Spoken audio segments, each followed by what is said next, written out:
Once upon a time, long, long ago, the people of the north started to turn a small fishing village into a city. It was to be the most beautiful town in the world. And to this day, every Dane is convinced that this is a fair description of Copenhagen. Well, who's to argue? It's so naturally gay that it's been spending a whole summer celebrating the 800th anniversary of its own beginnings. And celebrating in a big way, a way that's peculiarly Danish, where they really understand how to enjoy themselves.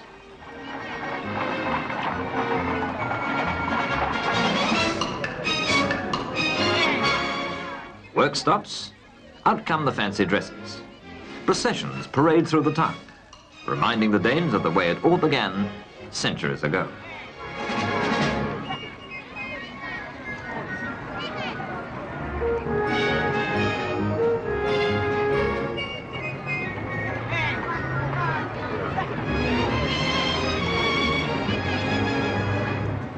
There's a long shopping precinct in the center of the city, sacred to pedestrians.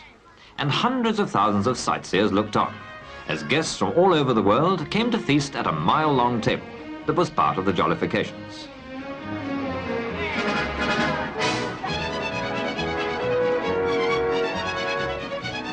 This is the most democratic of capitals, in a country ruled by an unbroken line of monarchy 900 years old, even older than Copenhagen itself.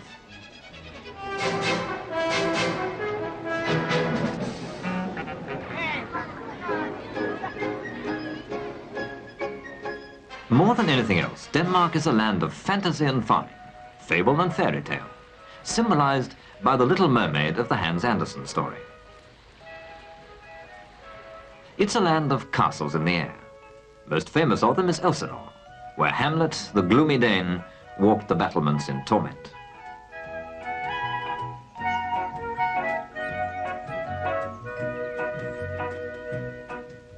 Other Danish castles are less famous in legend and story, but some are perhaps more beautiful in real life.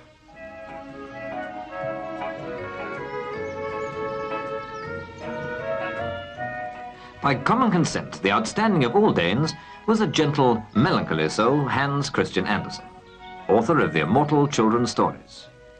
He became vastly more famous than any of the Viking warriors from whom he was descended. He was born here, in Odense, in 1805.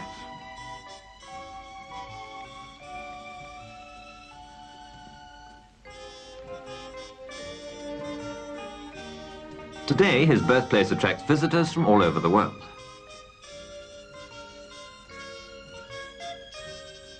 As a young man, he went to Copenhagen in search of fame and fortune in the theatre. He failed and lived quietly by the harbor to find a more lasting fame in his world of fantasy. Just as in his day, the modern city of Copenhagen is dominated by its harbors and waterways. Its shipping lanes filter into the town. Just as it's been for centuries, it's a great port, poised between the Baltic Sea and the open ocean.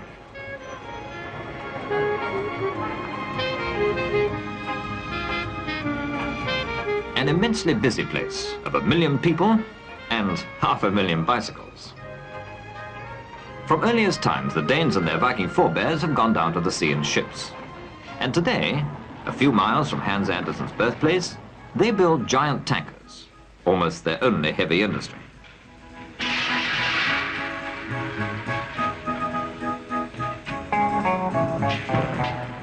They build fast, 115,000 tons deadweight.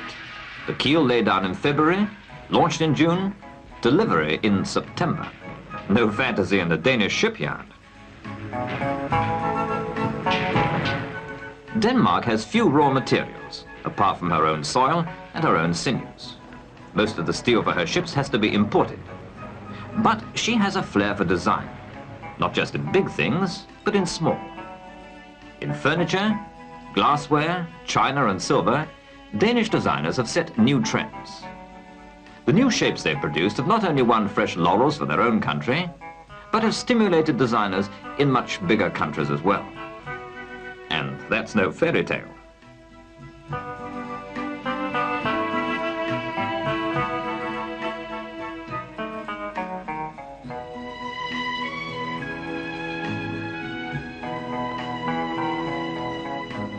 Famous too is the stuff on the plate.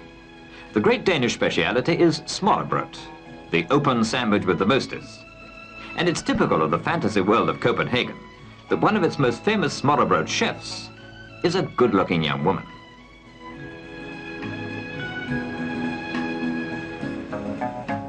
Yes, fantasy and farming. The two things are never far apart in Denmark.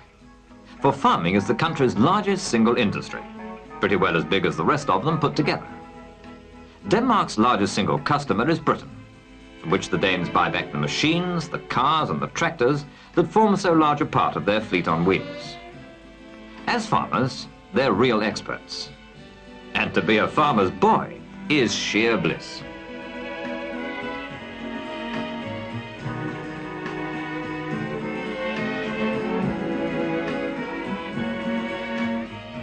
Their soil is thin, their skies are windswept. They've learned to grow it all the hard way. They've built up a vast milking herd, and they put the surplus milk back into feeding their calves and pigs. And in this way, they prosper.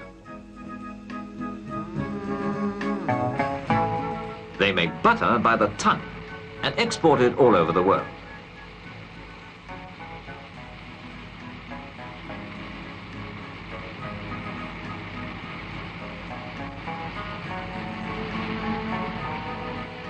It's a pat of pure gold, worth 40 million pounds to them every year. Pounds that help them, among other things, to buy British goods in return. But of course, Denmark's greatest farming achievement is the landrace pig, long and lean, creating a trade that's worth nearly 100 million pounds a year, with very nearly all of it going to the British breakfast table.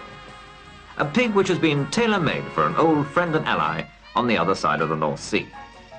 No wonder the refrigerated containers converge on Esbjerg and the food ships move off to Britain several times a week. Farming, fantasy, and food, the three pleasant things that make up Denmark. The Dane is a great trencherman. He grows it, he eats it. He has a tremendous capacity for enjoyment.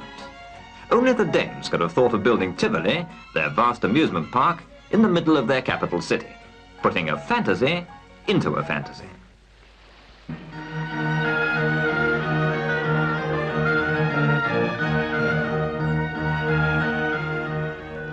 Denmark, with the Irish Republic, was the first country to follow Britain in its application to join the common market. No fantasy about that. For indecisions of this sort, they're realists. Denmark, like Ireland, is a small country with large problems. The young are leaving the land for the towns.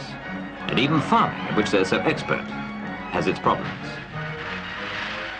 But in Tivoli, when the lights come on, the world of fantasy and romance takes over completely. It's the end of a day, and tomorrow's problems can wait. Here the wheel comes full circle, back to the world of fairy tales, the land of make-believe, of dancing lights, of one surprise after another. It's a time to spin dreams, to remember that the happiness of a people is not to be measured only in terms of industrial output, or even in sides of bacon and tons of butter. For today, as it's always been, the goal is the same, to live happily ever after. And the only problem, as it's always been, is how to do it.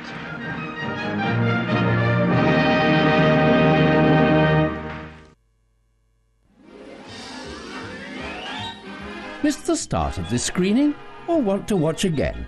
Connected Freeview viewers can press the red button. All other viewers can visit tptvencore.co.uk to watch an encore performance.